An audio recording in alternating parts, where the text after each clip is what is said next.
Welcome to Pensacola for the running of the TH Designs 200. On the pole for today's race is Jake Moss, and to the outside is Jack Marshall. Bracing Collins is third, fourth is Jonathan Rains, and running out the top five is Larry Bouchard Jr. Pensacola is a wild superspeedway in Pensacola, Florida. And it's the site of one of our last races of the season. As you can see at the back of the pack is Dan Bandon, your points leader, starting 28th. Not what he needs to continue his points march, but the only good thing for him is right in front of him is the guy who's second in points, only 16 points back, trying to chase him down. Jake West, so both those guys starting in the back. But you can definitely make your way up to the front here at Pensacola. Very easy to do. They're going to be 3, even 4 wide. They have enough room to go 5 wide here if they do it right. So it's going to be a very exciting race here today.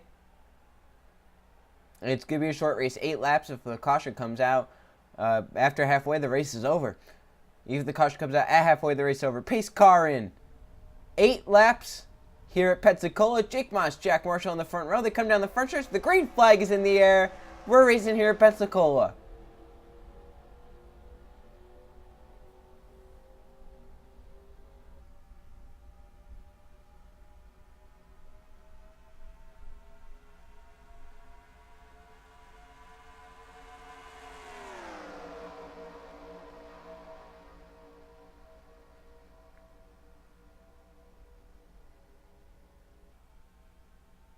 As they come down the backstretch, they've already went 3 wide for the race lead. That's Trey Rainey all the way to the bottom lane. Larry Bouchard Jr. with a big push down low. Look at Trey Rainey coming up. Watch Riley Spurgeon down low. Already intense racing here at Pensacola. And it's just starting 4 wide deep in the field. That's not really gonna cause anything probably. As they come off turn number 4, who leads lap number 1? Riley Spurgeon is out front trying to block Paul Mack and Jay Barker. As they come down the front stretch, shuffling everywhere, trying to get down to the bottom. Spurgeon does lead that lap. The battle goes for a second. Here comes Barker. He has a push from Levi Jones down the bottom lane. He stays side by side with Paul Mack. He almost got to the inside of Riley Spurgeon into 1 and 2. Now here they come off of turn number 2 down the backstretch. Does Barker have a run for Riley Spurgeon? Can Jones push Barker past? Now we got Dodge out front. A Ford leading. And then you got 2 Toyotas right behind. Here comes a Chevy. Derek Bouchard, he's going to get put up to the middle, though. So the battle for the race lead is still on. Looks like Jay Barker will be able to grab Kinsberg to get down in line, though, in second. He had a horrible crash at Charlotte. Just last race, he was involved in the big one. He had some terrible hits. Glad to see he's okay.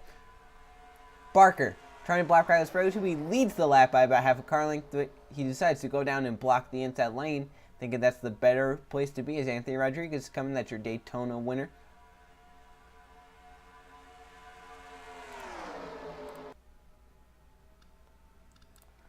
Now they're coming down the backstretch again. Josh Crash, Tyler Lyman on the bottom lane. Here comes Griffin Lynn, who started last, already up inside the top 10. Just shows how wild Pensacola is. They're still side by side for the race lead. Dead even into 3. Spurgeon not giving up the lead. Jay Barker trying to take it, and he's fighting hard for it. As they come off of turn number 4, see Dan Bannon at the back of the pack, maybe trying to make his way up to the front, trying to time his move right. Jay Barker leads here at Pensacola, but he has Josh Crash now to his inside as they approach 1 and 2. So now the caution comes out, the race is over. Takes 5 caution laps. Or 4, but if they cross the strike, there'll be 4 laps remaining. So if the caution comes out, the race is now over. Just something to think about, because they are racing wildly. Griffin Lynn started last, already up, battling side by side for the race lead. Moves up to the middle lane, but he has Larry Bouchard Jr. now come to his inside. Josh Crash can shut the door if he wants. 4 wide for second, 4 wide for the race lead. And Jake West, the guy who's second in points. Can he lead this lap, get 5 bonus points? That's exactly what he needs towards the championship. Can he lead it halfway? Or can Jake Moss take it from him? Down the front stretch, West will lead at the stripe. 5 bonus points that possibly Dan Bannon will not get. And now he just has to hold on and try and finish close enough to Dan Bannon or ahead of Dan Bannon. 4 wide through most of the field. That's Luke Rainey, another one of your championship contenders. He wants to finish nice and solidly. As Jake Moss takes the race lead back. So you can see how the shuffling has happened. It's gotten back up to Moss up front. Anthony Wendler looks low. Jim Gammett in the 22 with a push from JT Hanley in the 97. Into 3. Jake Moss thought about cutting the 3 off, thought better of it, knew that would have probably caused a crash. As they go off of turn number 4, come into 3 laps to go. Jim Gammett looks to the bottom lane, goes down to block JT Hanley. Anthony Wendler leads. Can Hanley get to the inside? Jim Gammett now. Whoa, trying to block John Wester 4 wide. Oh, look out, trouble. Riley Sprague to Brandon Butler into the wall.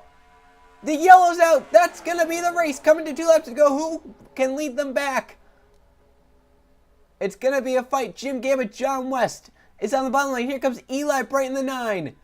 Up top, trying to get clear is Anthony Wendler with JT Hanley. Down the backstretch, Jim Gammett trying to control every lane. 4 wide for second. Into 3 and 4.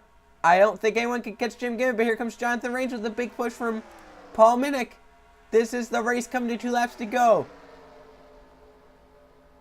Does Rains make a move down to the bottom lane? He can't. Jim Gammett leads back to the caution flag and probably win here at Pensacola. A hard hit. Jake Barker, Riley Sprague to Brandon Butler, Larry Bouchard Jr. involved in an accident in turns 1 and 2. Let's see what happened to bring out the yellow flag. Riley Sprague, who looked like one of the first ones to go around. Looks like the cause of the caution was because the 48 Brandon Butler could have been a little bit lower. He was leaning on Riley Sprague to him. That sent them, they hooked, got up into the wall. Griffin Lynn just avoids it, but Larry Bouchard Jr. hard hits. Jake Barker also a ton of damage, but the 30 car not able to roll. So they slide down the banking. I believe the 30 probably gets caught in the banking, I would imagine. Yes, he does. Jake Barker able to get it going. Larry Bouchard Jr. cannot. That brings out the yellow flag. As you can see, the lights flashing. And it helps Jim Gammett get the victory as long as he can coast it around. One more lap will come back halfway down the backstretch. The white flag is out. Final lap here at Pensacola. Jim Gammett will hold on to win. As you can see, Brandon Butler has retired from the race. Larry Bouchard Jr. is a lap down in the 30.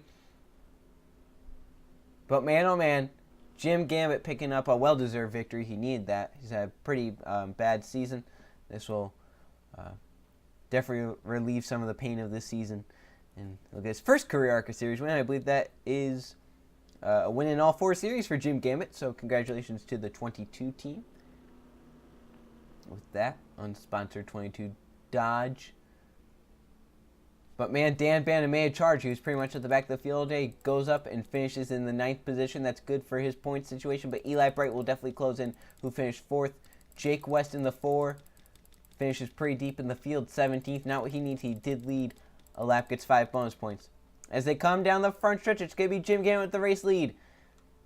Down the front stretch, Jim Gammett's a winner in the Mountain Dew ARCA Series as he wins the TH Designs 200 at Pensacola.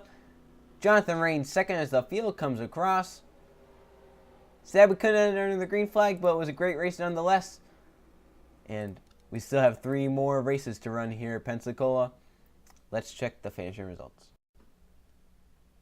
Here are the finishing results from the TH Designs 150 at Pensacola. There was 1 caution flag for 2 laps and 4 lead changes among 5 different drivers.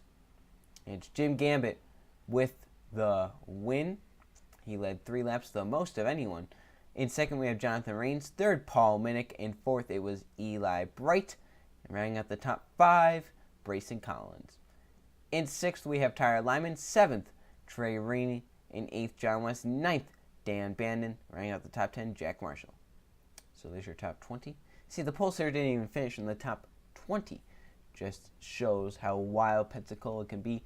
And this has definitely made the point situation interesting. Coming down to the final 3 races of the season, your poll sitter ends up finishing 22nd. You see, Jay Barker led 2 laps involved in that wreck. Sam Riley Sprague led a lap. Anthony Wendler led a lap, fell back to 20th. And Jake West, who needed a good run here today, finished at 17th, but is still within reach of Dan Bannon. Now let's go to the point standings.